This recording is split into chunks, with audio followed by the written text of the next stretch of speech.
जीवन में आए तो हमारी साधना में साधक बने, नाटक बने। आपसे ही मिली थी संस्कारी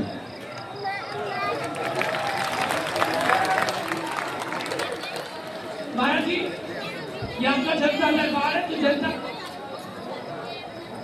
जी कि जनता की क्या सवाल है, जवाब आपको देना है। कोशिश आप लोगों करें। में से कौन तैयार है? आप तैयार है? देखिए, खड़े हो जाइए। ये सीधी है। क्या सवाल है आपका? महाराज जी, आपको और पूरे संसार को होली की राम राम। हमारी बहन आपको भी तो पूरे बागेश्वर धाम के बादलों को राम राम। महाराज जी, मेरा एक क्वेश्चन है। मैं अब यहाँ सबसे बीच में बैठी हूँ, मुझे बैठने में बड़ी दिक्कत हो रही है। कुछ ऐसा मंत्र बताओ मेरा मोटापा आपको चढ़ जाए। आप भी बड़ी हाँ, उपाय उपाय है मैं। आज सही हो, हाँ आज सही हो। ठीक है, आहार कम लो, खाओ कम, दौड़ो ज्यादा। और हाँ, एक कृपा करो, आपका भले ही मोटापा कम हो जाए पर हमारा नया है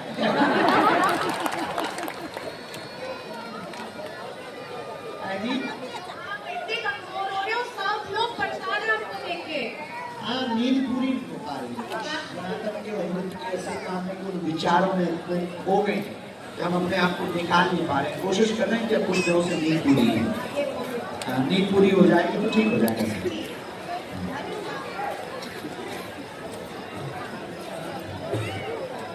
महाराज जी, ये तो टफ सवाल था।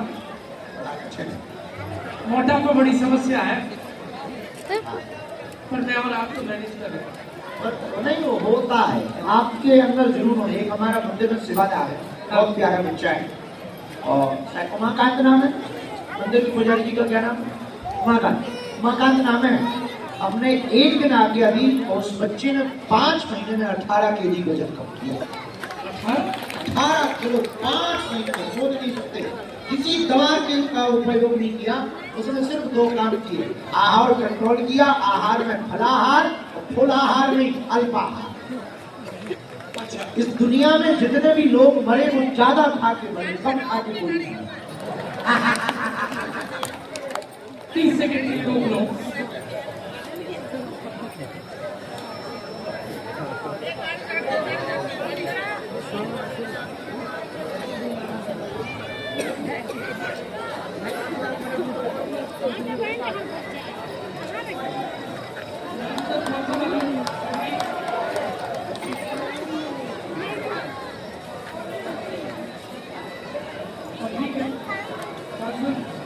थोड़ा दूरी हटा।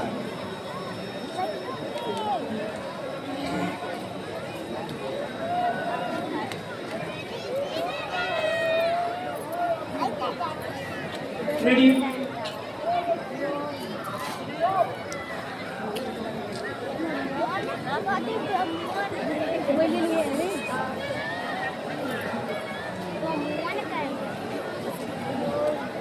महाराज जी, बहुत तनाव चल रहा है, सड़कों पे बहुत तनाव है, एक दूसरे से लड़ रहे हैं, हर गोले फेंक रहे हैं, बम फेंके जा रहे हैं। ईरान और इजराइल आमने सामने हैं। ये लड़ाई कितनी दूर तक जाने वाली है? देखो, एक दो बातें हम इसमें कहना चाह रहे हैं कि भारत में होली है तो मिडिल ईस्ट में अभी दिवाली चल रही है, एक दूसरे की तरफ बम फोड़ रहे हैं। और देखो, मैं एक बार बोला था तो कुछ लोग कह रहे थे कि आप होते कौन अंतर्राष्ट्रीय स्तर पर ध्यान देने वाले, पर सबके अपने अपने मत होते हैं। तो हम एक अपने मतानुसार की बात जरूर कह सकते हैं। युद्ध रास्ता नहीं, विनाश करना है तो युद्ध को चुनो, विकास तो विनाश होगा। इनके पीछे 10 से 20 साल पीछे चला जाता है। तो युद्ध चाहे छोटा हो या बड़ा, युद्ध आकर युद्ध होता है। आर्थिक, मानसिक, मानसिक ग्रोथ पर बहुत प्रभाव पड़ता है। तो हमारा तो एक ही सुझाव है पूरे विश्व को, भारत वर्ल्ड वॉर से यदि विश्व को बचाना है, साफ दिख रहा है कि ये जो करतूत है, ये जो करामात है, जो ट्रम्प वाली है। हाँ, तो सामने वो तो अपने आप का अधिपत्य जमाने के लिए अपने आप को सुंदर साबित करने की आज तक फेल कर रहा है। बहुत दिनों से बयानों से पहले बढ़ता रहा था, अब गोला बारूद आपके सामने कर दिया, पक्का है। लेकिन दृष्टि की जरूरत नहीं, सबके सामने। ये है किसका सगा? अमेरिका। अमेरिका तो सगा हो सकता है, ट्रंप नहीं, अबे दूरिया वहाँ पे कौन वही टाइम पे सही बात है। कुछ भी नहीं है, सटका हुआ होता है। हमारे गांव में कहावत है, बुढ़ापे में कुछ लोग सटक जाते हैं। आज स्थिर है, वो स्थिर नहीं है, चंचल बुद्धि है, तो बहुत ज्यादा तो नहीं कह सकते, क्योंकि हमारी बातों का कोई प्रभाव नहीं पड़ रहा है। तो 2-3 दिन में तो ये बात मनोरंजन का भी विषय है, पर इतना है कि वो अस्थिर आदमी है, अस्थिर व्यक्ति का कोई भरोसा होता नहीं। 2 दिन इजराइल और ईरान, किसको सही मानते हैं आप? देखो युद्ध के मामले में हम दोनों को ही सही मानते हैं। तो आपके ठीक पहले में किसी को उत्तर दिया कि भारत और पाकिस्तान के युद्ध के भी पक्ष हैं। अब इस पक्ष में है कि युद्ध करना ही है, अपने अपने देशों में इस बात पर युद्ध किया जाए। ईरान इजराइल के लिए भी हमारी बातें थी, जी मीडिया के माध्यम से पहुंच सके तो प्रार्थना करेंगे, हमारी बात का बहुत प्रभाव नहीं पड़ना, ये बात हमें पता है। फिर भी ब्रह्मांड में अपनी बात फेंकी जा सकती है। यदि हमारी बात कोई सके तो हम इस बात पर बहुत ज्यादा जोर देना चाहेंगे कि यदि आपको युद्ध लड़ने का शौक ही है तो अपने अपने देश की गरीबी मिटाने का युद्ध लड़ाएं, अपने अपने देश के विकास का युद्ध लड़ा जाए, अपने अपने देश की उन्नति प्रगति करने का युद्ध लड़ा जाए। कौन सबसे आगे ज्यादा बेहतर टेक्नोलॉजी में विकास करेगा, ये युद्ध लड़ा जाए। आप कहते हैं आपको कोई सुनता नहीं। पाकिस्तान में तो इस समय आप ही देखे जा रहे हैं, सुने जा रहे हैं। ऐसी बातें बोलते थे, कुछ भी हो जाए। नफरत है क्यों पाकिस्तान वालों को आपसे? जानते हैं कि हम उनका भला चाहें, कैसा वाला? बढ़िया बात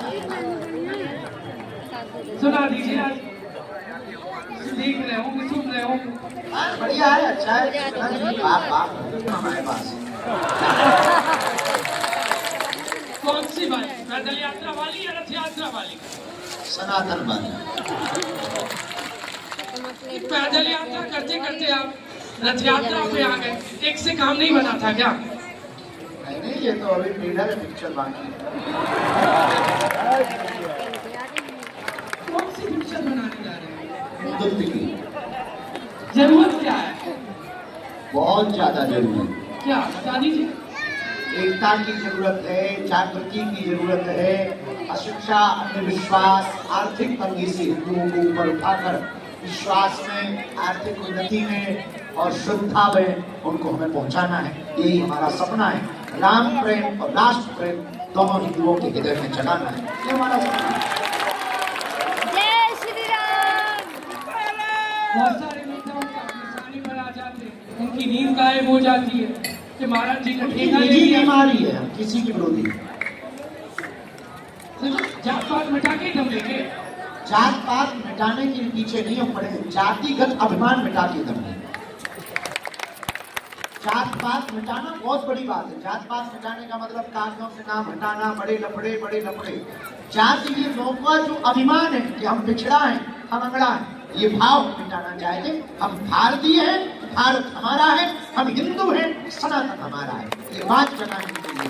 जय श्री राम।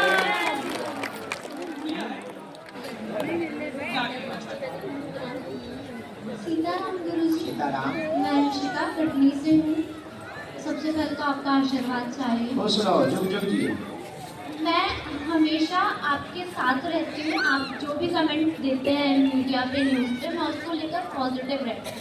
बट आपकी 2 क्लिप्स बहुत वायरल है और वो बहुत नेगेटिव इमेज क्रिएट कर रही है आपकी। पहली तो आपने बाबा राम रहीम के ऊपर कोई कमेंट नहीं किया एक न्यूज़ इंटरव्यू पे, उस पर आप क्या कहना चाहेंगे? कोई भी हो, चाहे वो बाबा हो, चाहे वो नेता हो या व्यक्ति हो, नारी निंदा या नारियों का शोषण कर रहा है तो इस देश का हमारा गुनहगार है। वो हमारी नजर में बाबा हो ही नहीं सकता, वो शोषण करता है। जय श्री राम। जय श्री राम। मैं बोलकर थक गई थी, बट लोग सुनते नहीं हैं मेरी बात। दूसरी क्लिप आपकी ये है कि एक बुजुर्ग आदमी आके आपके पैर छू रहे थे और आपने ऐसा कुछ शब्द बोला कि अछूत, तो आप किसे अछूत कहते हैं? नैरेटिव उन्होंने जो है क्रिएट किया था। झांसी का दरबार था, झांसी के दिव्य दरबार में हम मंच पर बैठे थे। हमारी परंपरा साधना का नियम है कि जब उधर ले रहे थे तो जब दरबार में बैठते तब स्पर्श करके प्रणाम नहीं करना, और हम प्रणाम कराने के भरोसे इसलिए नहीं बैठते कि हम अपनी पूजा नहीं करवाना चाहते, अपने थ्रू हम हनुमान जी की पूजा करवाना चाहते कि लोग हनुमान जी को माने। तो जैसे ही वो हमारे नजदीक पहुंचे तो हमने कहा कि हमको छुओ मत, हम अछूत हैं। ये बात हमने कही, उसको लोगों ने कहा कि हमने उस दादा को ऐसा कहा, हमारी नजर में अछूत होता तो हम ना सबरी के गुणगान गाते, ना निषाद राज के गुणगान गाते, ना भेदभाव मुक्त भारत का संकल्प लेते। धन्यवाद देंगे बिटिया आपको कि आप इतनी गंभीरता से हमारी वीडियो को देखकर हमारी बातों को सही करवाने की आपने कोशिश की। ये प्रश्न बहुत बेहतर किए, हमारे भी मन में ये प्रश्न थे, लेकिन हम अपने से उत्तर देते तो लोग कहते कि बाबा इरिटेट हो जाता है। इसलिए हम आपको लाखों बार इस बिटिया को ताली बजा करके धन्यवाद देते। तो आपका नाम है ना, चार बात की करो विदाई हम सब हिंदू। महाराज जी कुछ देर पहले आपके इंतजार में बैठे थे, टॉर्च जला दी लोगों ने। हाँ, प्रूफ देखना है आपको? दिखा दीजिए भैया, दिखा दीजिए, 2 जगह है क्या टॉर्च जला के?